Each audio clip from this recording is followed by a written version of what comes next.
शीघ्रता से वे मंच पर आए और हमारे बीच आज अतिथि बन आए आदरणीय डॉक्टर गोविंद गंधवी जी का हम स्वागत करें। एक बार आपकी करतल ध्वनियां मैं चाहूंगी। गरिमामय आयोजन आप देखेंगे कि आज इस मंच पर किन भावनाओं का प्रकटीकरण हमारे कलाकारों द्वारा किया जाएगा। आदरणीय राजेश कुमार जी, आदरणीय राजेश जुनवार जी को मैं आमंत्रित करती हूँ। आज वे आए और श्रीपाद जोशी जी हमारे वर्गीय अतिथि अनुपस्थित, उनका हम स्वागत करें। आदरणीय राजेश जुनवार जी, विनोद कलंदकर जी बड़े आदर और सम्मान के साथ आमंत्रित करती हूँ। आदरणीय विनोद कलंदकर जी को वे आए और वरिष्ठ रंगकर्मी और योग प्रशिक्षक हमारे बीच मौजूद श्री गिरिजेश व्यास जी का हम सम्मान करें। यथार्थ सांस्कृतिक एवं सामाजिक संस्था की ओर से आज के इस आयोजन में उपस्थित आदरणीय अतिथिगणों का हम हार्दिक स्वागत करते हैं। श्री गिरिजेश व्यास जी, प्रकाश देशमुख जी से मैं निवेदन करती हूँ कि वे आए और वरिष्ठ साहित्यकार श्री श्रीराम दवे जी का हम स्वागत करें।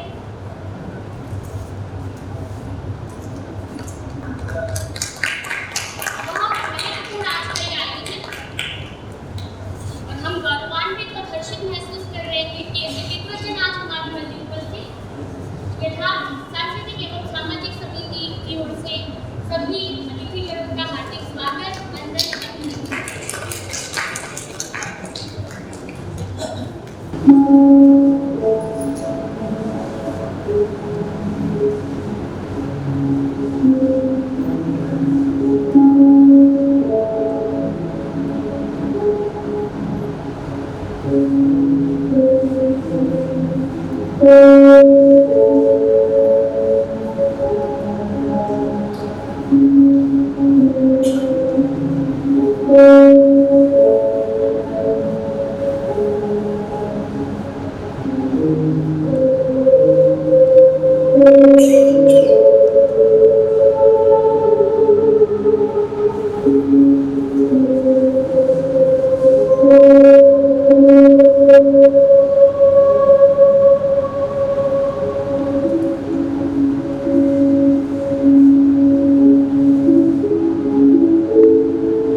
मेरा काम क्या है? मेरा काम है आपके अंतर मन में छुपी उन सारी कहानियों और भावनाओं को ढूंढना जो आप किसी को बता नहीं पाते, या फिर बताना तो चाहते हैं पर शब्द खोज नहीं पाते। उन सारी भावनाओं को और कहानियों को ढूंढकर अपने अभिनय के माध्यम से आपके सामने प्रस्तुत करना ही मेरा काम है। लेकिन ये काम बिल्कुल भी आसान नहीं।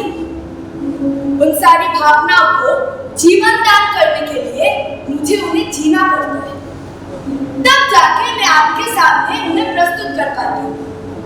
आपके अंदर जो भी अनुभूति है, सुख, दुख, हंसी, आंसू, प्यार, गुस्सा, नफरत, जलन, त्रास, उल्लास, जो भी अनुभूति है, उन सारे अनुभूतियों को अनुभव करना, महसूस करना और बहुत बारीकी से आपके सामने प्रस्तुत करना है, ताकि आप भी उन अनुभूतियों को महसूस कर पाए, अनुभव कर पाए और मेरे अंदर आप खुद को खोज पाए। ये विषय कैसा है? ये विषय ऐसा है जैसे खुद को आईने के सामने देखना। तो अभी थोड़ी देर पहले यहाँ पर आप जिस लड़की को देखा, डरी हुई, सहमी हुई, इधर उधर भागती हुई, बदहवास, वो लड़की है हेलन केलर। दुनिया भर में मशहूर हेलन केलर, जिसका जन्म 27 जून 1880 को अमेरिका के अलाबामा प्रदेश के टस्कम्बिया में हुआ था। हेलन और 5 साधारण बच्चे जैसे ही पैदा हुआ। जन्म के कुछ ही दिनों में उसने घर के सभी सदस्यों का दिल जीत लिया, सबकी आंखों का तारा बन गई।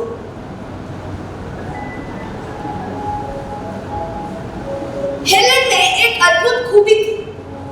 मात्र 6 महीने की उम्र से हेलन घर के बड़े सदस्यों का नकल कर सकती थी। जैसे कोई उसके साथ उबासी ले रहा हो, हेलन तुरंत उस उबासी की नकल कर देती। या फिर मान लीजिए कि कोई घर से बाहर जा रहा हो, बच्चे से हेलन को बाय कह रहा हो, छोटी सी हेलन माँ की गोद में खेलते हुए ऐसे हाथ हिलाकर उस बात का जवाब देने लगती। इस तरह फूलों भरी गर्मी, सुनहरे धूप वाले पतझड़, मीठे फूलों और फलों के खुशबू भरे बसंत है, और इस छोटी सी बच्ची की पैरों तले प्रकृति ने अपने सारे उपहार छोड़ दिए। लेकिन ये खुशी कुछ ही देर की मेहमान थी। फिर बदनसीब फरवरी आया, और फरवरी के महीने में हेलन लगातार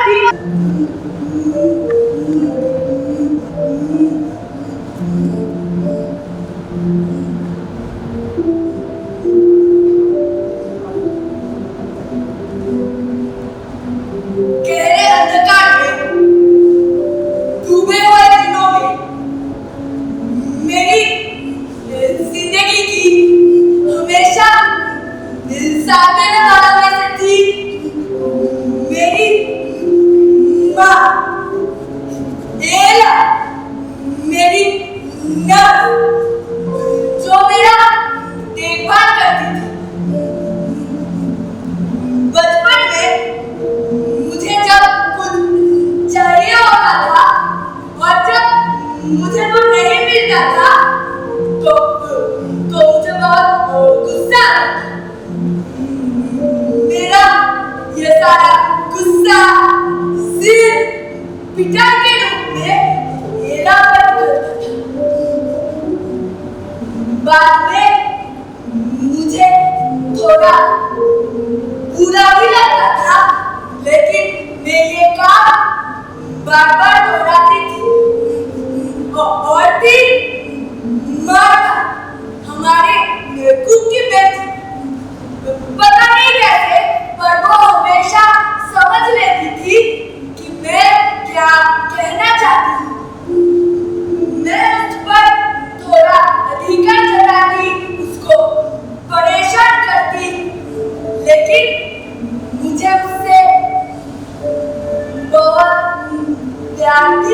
दिया था।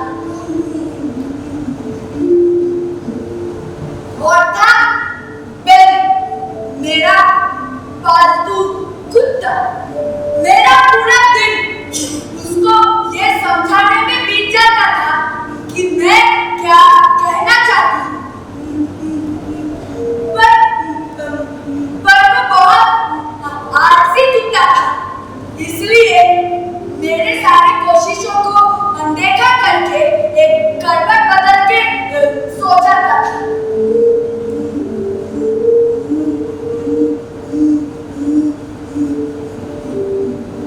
गहरे अंधकार में डूबे हुए दिनों में मेरी जिंदगी की ये सारी छोटी छोटी बिखरी घटनाओं ने मेरे उन लक्ष्यहीन खामोश जिंदगी को और भी गहरा बना दिया था।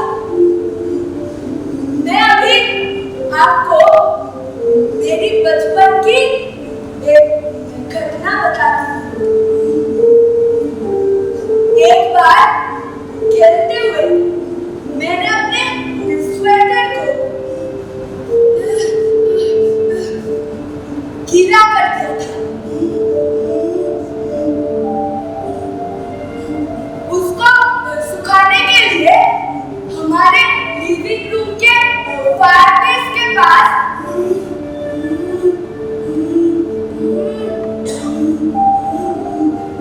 मैंने उसको नेड़क दिया। थोड़ी देर बाद जब मैं वो स्वेटर उठाने गई तो मैंने देखा कि वो सूखा नहीं, इसलिए मैंने उसको आग के और पास खिसका दिया।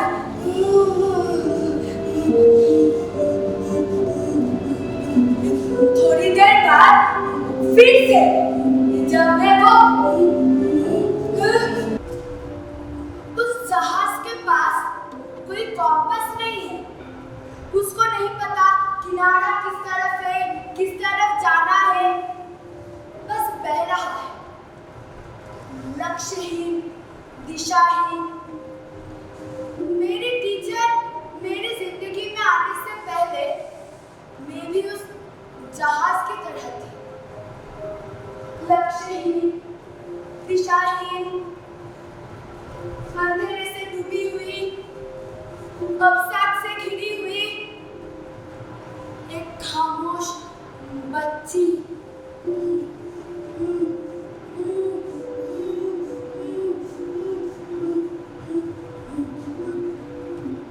मुझे मेरी तरफ आने वाली कदमों की आवाज का एहसास हुआ। मुझे लगा मेरी माँ है। मैं गोदी में जाने के लिए अपना हाथ उनकी तरफ बढ़ा दिया था। टीचर मेरे हाथों पर उंगली से उन शब्द के अक्षर लिखते, दूसरा हाथ वो अपने होठों पर रखते और वही शब्द उच्चारण करते थे। मैं उनकी उंगली के चलन, होठों के हिलना और उनके गले के कंपन से समझने की कोशिश करती थी कि वो क्या कहना चाहती है।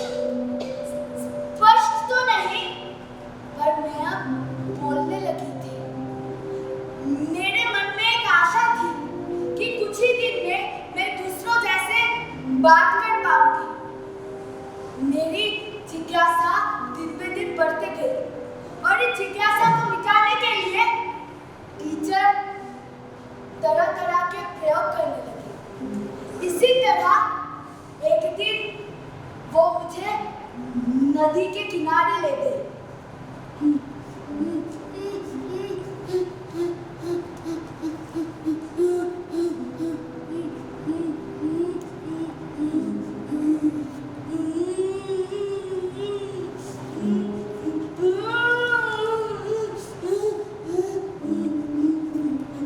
नदी के किनारे उस दिन कुछ लोग खेती कर रहे थे।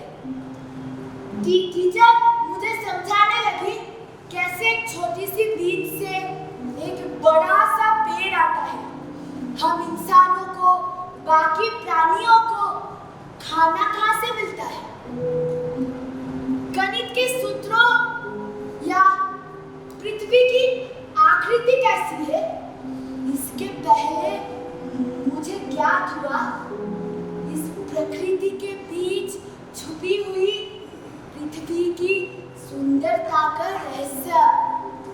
मेरे बहन के गाल के गड्ढे, उसकी छोटी छोटी हाथों के बीच छुपी हुई सुंदरता का रहस्य। टीचर मुझे उस दिन इस नदी के किनारे समझा रही थी। आसमान में उड़ते हुए पंछी, पौधों पर खिले हुए फूल, मैं, हम सब सुखी है।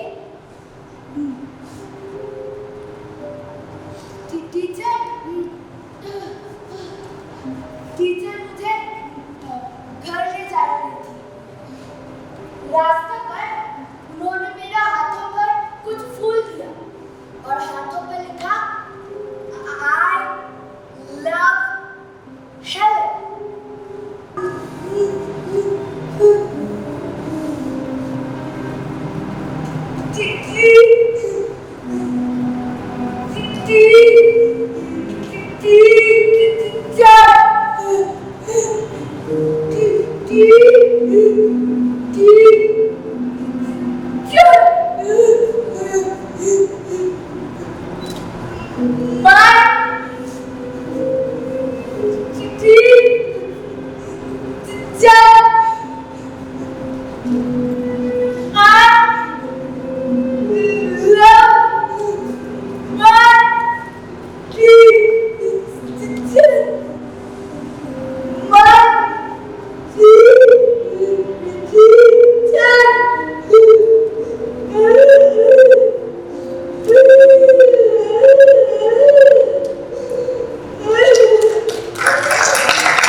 बारिश हो रही है, पर मैं भी इस बारिश से नहीं डरती। टीचर ने बचपन में सिखाया है, ये बारिश जिंदगी की उन कठिन परिस्थितियां है जिससे आगे बढ़ने से हमें वो धूम वाली खुशी मिलती है, और इन सब के पीछे होता है वो बादल वाला प्रेम।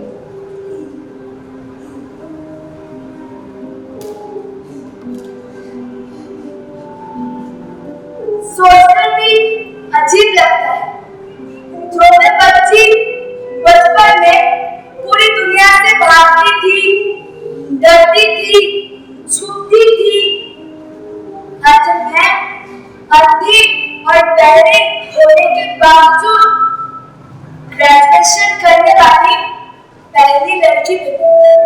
अपने माता पिता का सपना छुपा दिया,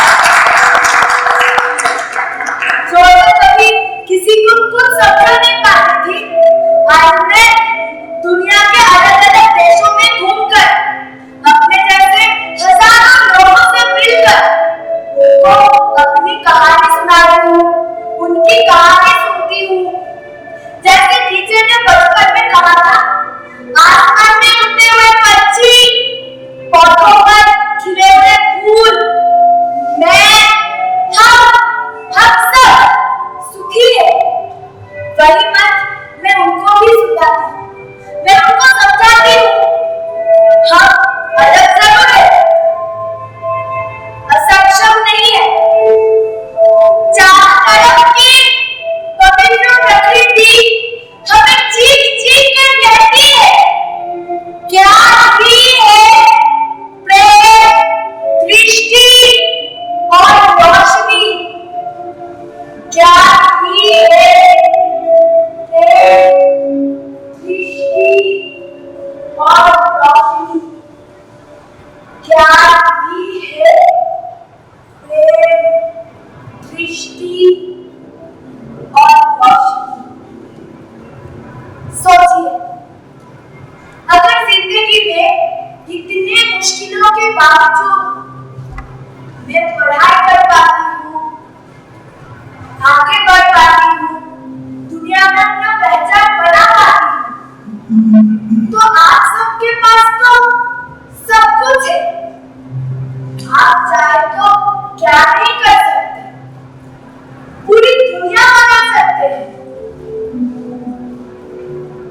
कभी कोशिश करके तो देखिए। चलती हूँ, मेरे पढ़ाई का समय हो रहा है।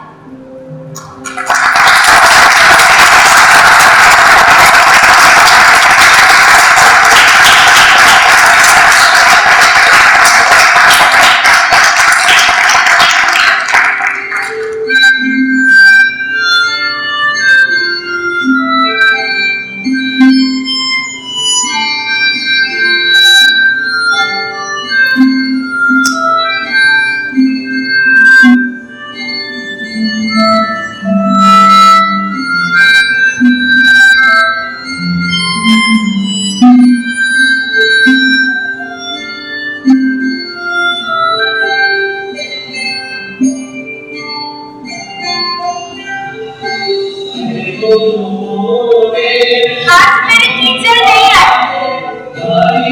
कोई मेरा हाथ पकड़कर मुझे बाहर तक छोड़ देंगे। मुझे पेड़ के नीचे बैठना है। कोई मेरा हाथ पकड़कर मुझे बाहर तक छोड़ देंगे।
तो देखा आपने कि कभी कभी मंच पर केवल अभिनय नहीं होता, यहाँ आत्मा होती है।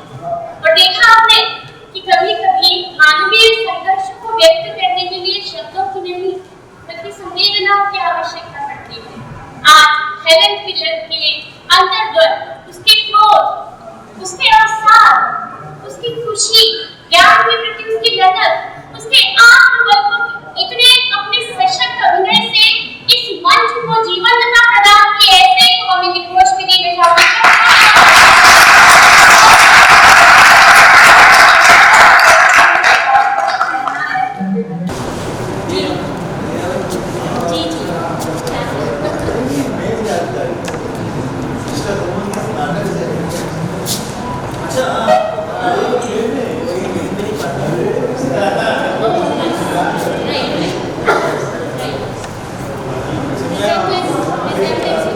जानकारी देना चाहता हूँ।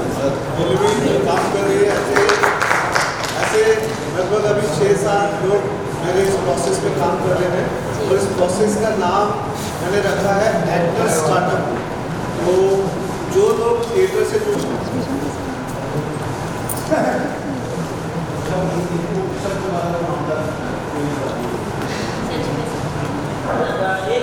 एक छोटी सी बात है कि राजेश सर से मेरी बात चल रही थी अभी व्हाट्सएप के दौरान।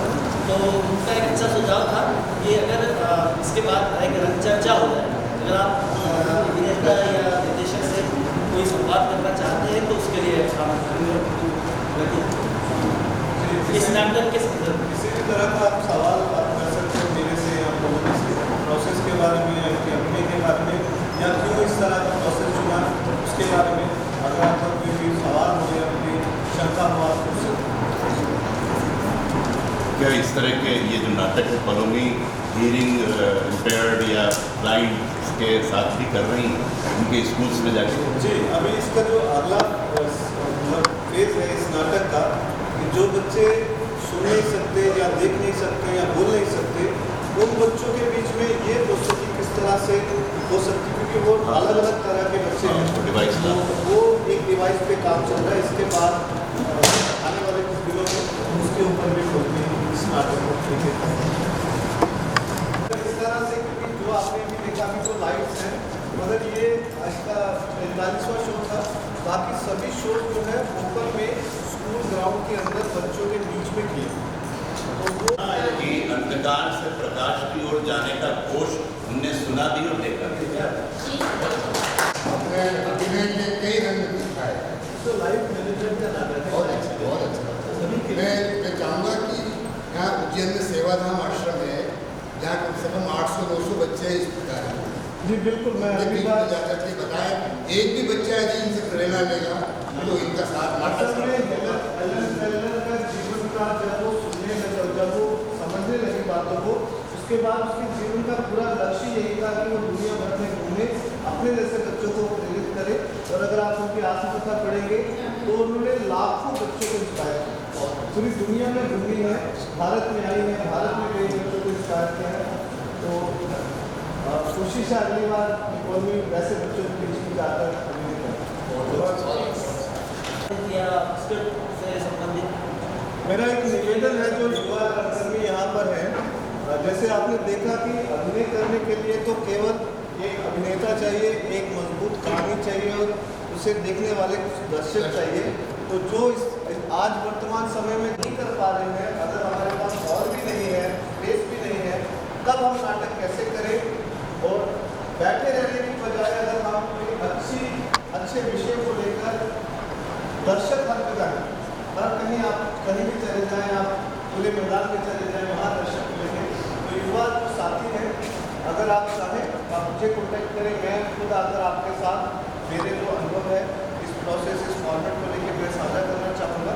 तो अगर आप में से भी कोई आना चाहे तो मैं निःशुल्क बिना किसी फीस के मैं वो आपके साथ अपना अनुभव साझा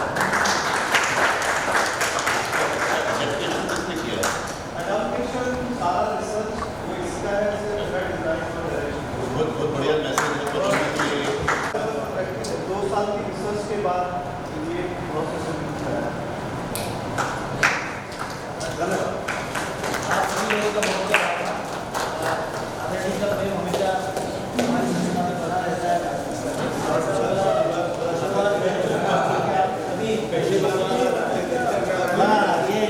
ये उनका विशेष हमारी संस्था से मेरे से सर आगे तो बहुत आयोजन एकदम हो गया। सभी दर्शक मेरे सीनियर्स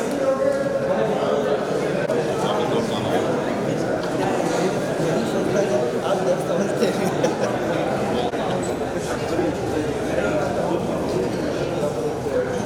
बहुत गजब।